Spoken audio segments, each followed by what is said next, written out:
네 번째 강의는 부가가치세에 대해서 알아보겠습니다. 그러면 첫 번째로는 부가세의 기본 개념입니다. 이 사업자가 상품을 5,500원에 사서 11,000원에 판매한 경우 이 판매가 즉 공급 대가는 11,000원이 되고요.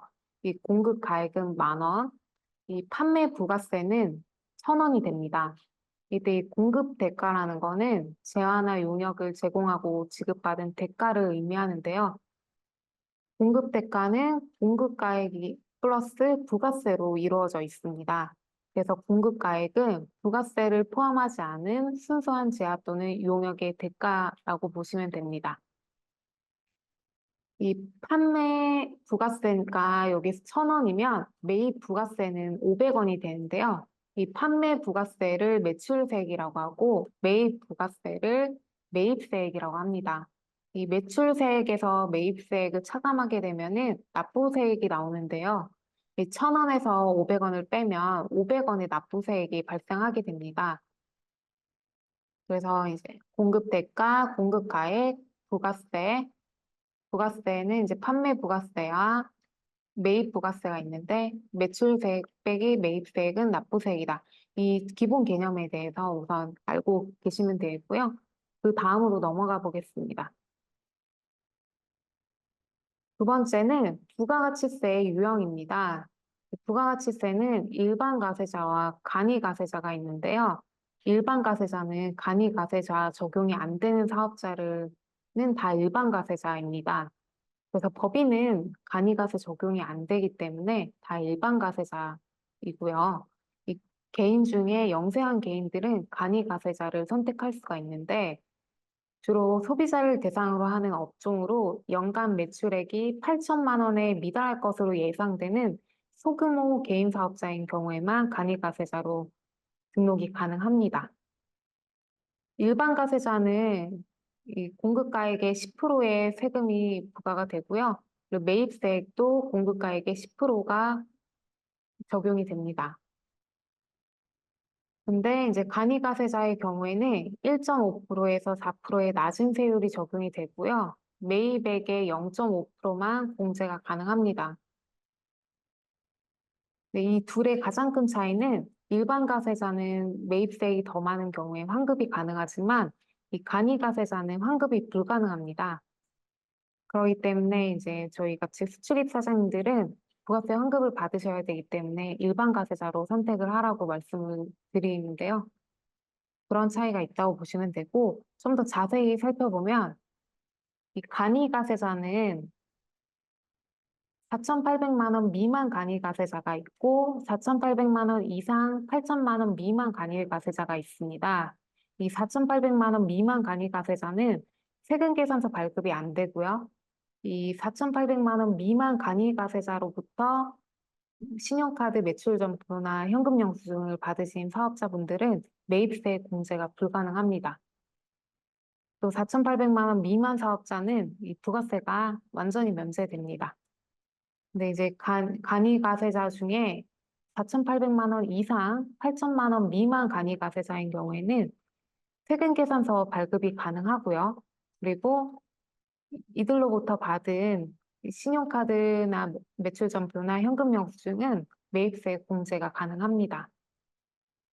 그리고 부가세가 완전히 면제되는 건 아니고 이 부가가치율에 따라서 계산한 금액을 부가세로 내셔야 되기 때문에 일반 가세자보다는 부가세 부담이 적다고 보시면 됩니다. 이 도소매의 부가가치율은 15%고요. 제조업은 20%, 기타 서비스나 정보통신업은 30%, 전문가학 서비스는 40%로 이 업종에 따라서 부가가치율이 달라집니다. 그렇기 때문에 부담해야 되는 간이가세자 부가세도 달라지겠죠. 그렇게 알고 계시면 될 것 같습니다.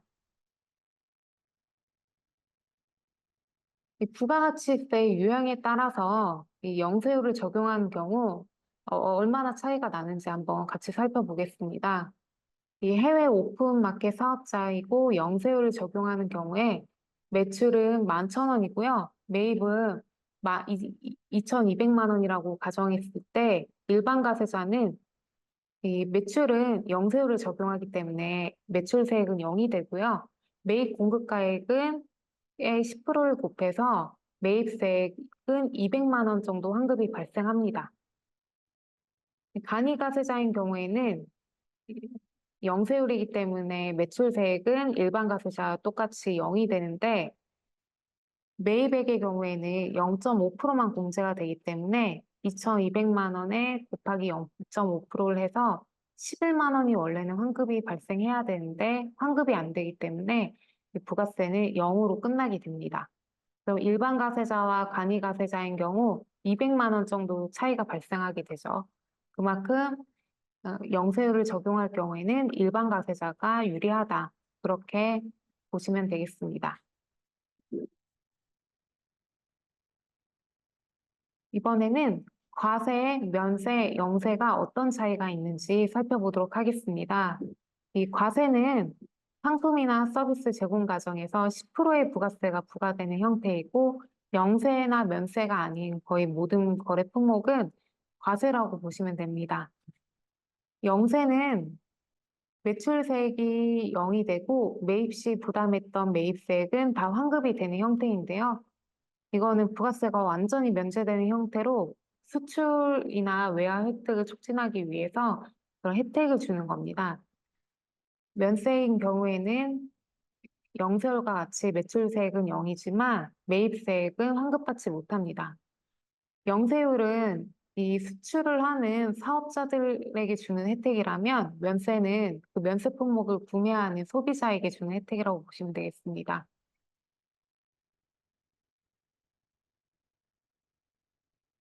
사업자별 영세율 적용 여부를 살펴보시면 가세 사업자인 경우에는 일반 가세자와 간이 가세자로 나뉘는데 둘 다 부가세 신고 의무가 있고요. 둘 다 영세율이 적용이 가능합니다. 면세 사업자인 경우에는 부가세 신고 의무가 없고 영세율도 적용이 안 됩니다. 그렇지만 이제 면세를 포기하면 영세율 적용이 가능한데요. 내가 이제 도서같이 면세 품목을 해외에 수출하는 경우에도 부가세 환급이 그동안 면세이기 때문에 되지 않았는데요. 면세 포기를 받고 그 과세로 해서 영세율을 적용받는 경우에는 같은 도서라고 해도 이 부가세 환급이 가능합니다.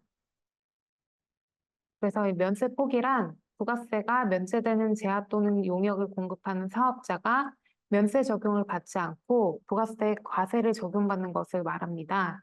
그래서 영세율 적용 대상이 되는 경우에만 면세 포기가 가능하고요.